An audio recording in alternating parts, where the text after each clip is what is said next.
여러분들 제발 젤네일 좀 하지 마세요. 젤네일을 만일에 하게 되면 높은 확률로 이렇게 될 수 있습니다.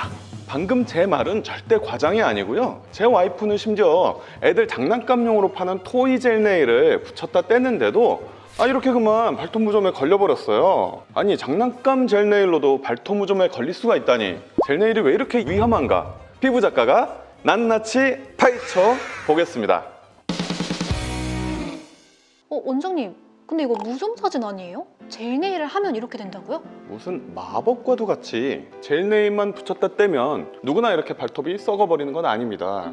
그런데 젤네일의 시술 과정 자체가 무좀 곰팡이균에 무방비로 노출될 수 있다는 겁니다. 멋모르고 젤네일을 붙인 채로 2달, 석 달 지내다가 떼보면은 뽀얗게 이뻤던 핑크색 내 발톱 색깔이 까맣게 죽어버려 있는 거죠. 그런 상태로 샵에 찾아가서 사장님한테 따져봐야 당연히 샵 주인 입장에서는 네가 관리 잘 못해서 그렇다, 손톱 재생 과정이다, 다치지만 않는다면 알아서 잘 아문다라고 대답할 거예요. 그러면서 방치되고 결국 발톱 무좀의 전체가 다 새까매지는 거죠. 무좀은 곰팡이성 질환이기 때문에 그냥 내버려 두면 절대 완치가 없는 게 발톱 무좀입니다.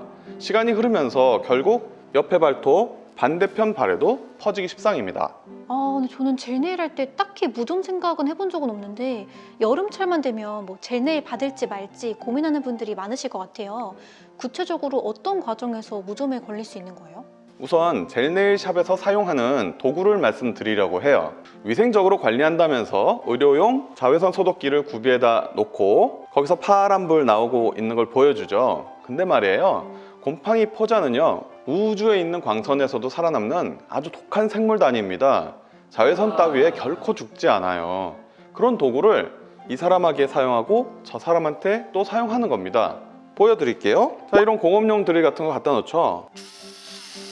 네, 이걸로 이제 그래요. 갈아내는 거거든요. 그래서 이 팁을 빼다가 자외선 소독기에 돌리니까 위생적이다라고 얘기하는 건데 결코 죽지 않습니다. 곰팡이 포자는. 여러분들이 꼭 기억하셔야 하는 게 뭐냐면 젤네일로 내 발톱을 예쁘게 꾸미려고 하는 사람들도 있지만은 이미 발톱 무좀에 걸렸어요. 그래서 이미 보기 흉해졌어. 그거를 가리려고 젤네일을 받는 사람들이 은근히 많다는 거예요. 그러니까 젤네일 샵에서 사용하는 도구들을 통해서 무좀균이 널리 퍼져나가는 겁니다. 젤네일이 잘 붙기 위해서 이렇게 가장자리도 닦아내고요. 그리고 이 표면을 큐티클층을 이런 방금 보여드린 도구를 이용해서 곱게 갈아내죠. 잘 붙게 하기 위해서. 이때 무좀 포자가 여기 원래 있던 도구를 통해서 묻을 수도 있고요. 그 상태에서 젤네일을 붙이죠. 자외선 쪽에서 붙입니다. 그럼 여기 무좀균이 들어가 있는 상태에서 해변가에서 뽐도 내고 생활하다가 이제 젤네일이 2달, 석 달 됐으니까 2-3번 잘라내고 이제 반밖에 안 남았으니까 보기가 싫잖아요. 이제 떼러 가는 겁니다, 샵에. 그러면 이제 잘 안 잘라지니까 이렇게 밑에를 벅벅 긋기도 하고요. 손톱 사이랑 그 젤네일이랑요. 그러는 과정에서 여기가 뚜두둑 하면서 우리 발톱 구조가 어떻게 되어 있냐면은 겹겹이 쌓여 있는 케라틴 구조층인데 거기에 미세한 균열이 발생하는 거예요. 그래서 포자들이 그 틈을 타고 깊숙하게 더 침입하는 겁니다.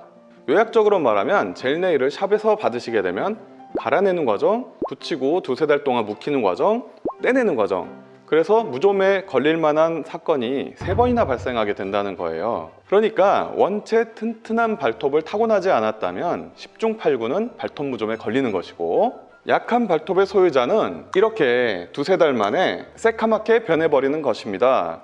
생각해보세요. 본인이 실제로 이런 일을 당하면 아주 끔찍할 겁니다. 네, 저도 젤네일 가끔 하는데 갑자기 좀 무서워지는데요, 원장님? 근데 만약에 무좀이 생겼다고 하면 완치가 가능한 건가요? 완치가 가능하죠.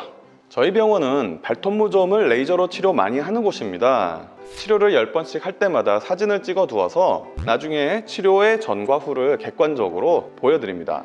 근데 발톱이 자라는 속도가 저마다 다르거든요.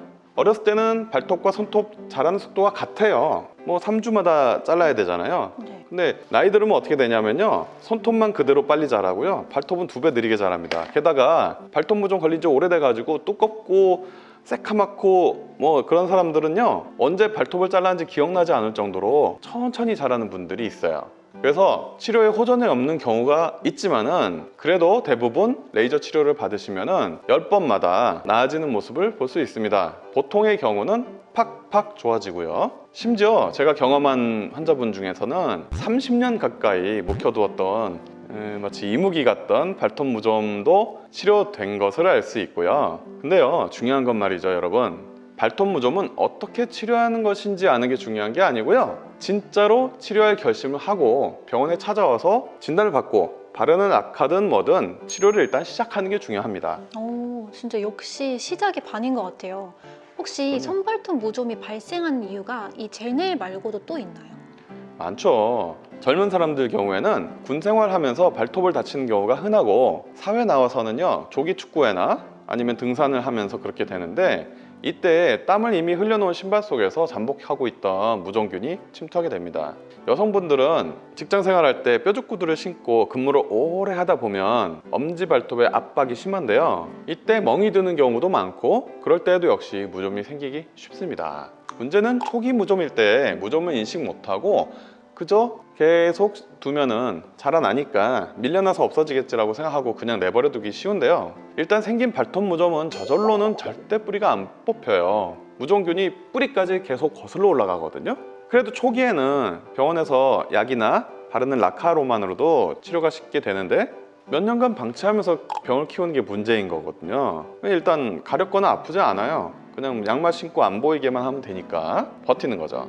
이거 군대 가는 것도 힘든데 무좀까지 생기면 진짜 억울할 것 같아요. 그러면 그 손발톱 무좀을 예방할 수 있는 방법들은 어떤 게 있을까요?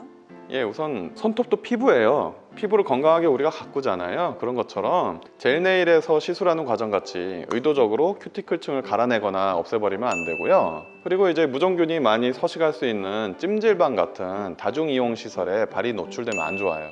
그리고 발톱을 다치지 않게 주의하시고요. 또 발에 맞지 않은 꽉 끼는 구두나 운동화는 가급적 피하시고요. 운동하고 나서는 발을 깨끗하게 비누 세척해주는 습관을 들이세요. 이미 한쪽에 발톱 무좀이 걸리신 분들은 양말에 좌우 구분 표시를 하셔서 무좀균이 반대편 양말로 옮겨가지 않도록 구별해서 신어주시면 더욱 좋겠죠. 오, 이건 진짜 꿀팁인 것 같아요. 일상에서부터 진짜 항상 좋은 습관을 들여야 될 것 같아요. 마지막으로 이 영상을 보고 계실 시청자분들께 한 말씀 부탁드릴게요. 내가 손발톱 무좀인지 아닌지 헷갈리는 분들은 댓글로 자신의 증상을 남겨주시면 친절하게 답변해 드리겠습니다. 여러분, 발톱은 순정일 때가 제일 이쁩니다. 정 네일을 해보고 싶다면요, 붙이는 걸 말고 바르는 걸로 시작하세요. 이상 피부작가 닥터 심원석이었습니다.